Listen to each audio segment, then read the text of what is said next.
Ішек аурулары асқазан-ішек жолдарының қалыпты жұмысын бұзатын аурулар.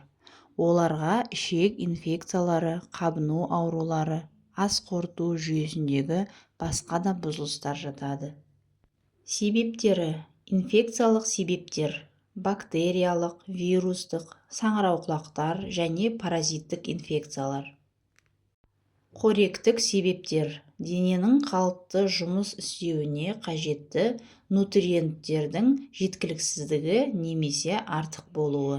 Мысалы, талшықтар, майлар, ақуыздар. Жас ерекшелігі: балалар мен қарт адамдарда ішек аурулары жиі кездеседі. Стресс жүйке жүйесінің ішек жұмыстарына әсері. Генетикалық факторлар.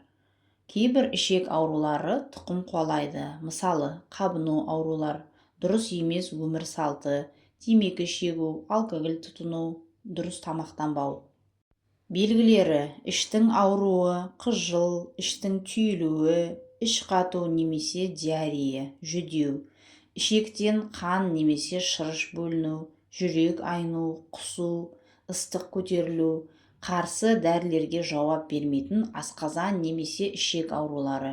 Көңіл күйдің өзгеруі, арықтау.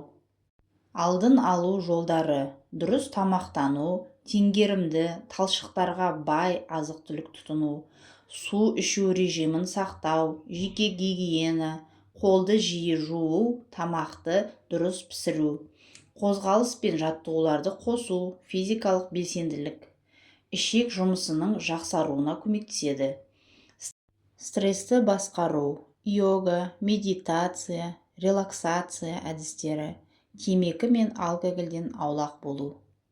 Емдеу әдістері: медикаментозды емдеу, антибиотиктер, антипаразитарлы дәрілер, ішек микрофлорасын қалпына келтіретін пребиотиктер, қабынуға қарсы дәрілер.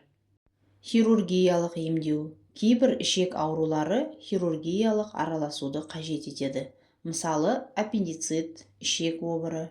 Дұрыс тамақтану: аурудың түріне байланысты арнайы диеталар. Мысалы, ішек инфекциялары немесе қабыну аурулары үшін арнайы диеталар. Физиотерапия, массаж, ішек моторикасын жақсартатын емдер. Денсаулықтарыңызды сақтап, салауатты өмір салтын ұстаныңыздар. Сау болыңыздар. Менің каналыма тіркеліп, лайк, комментарий жазып кетіңіздер.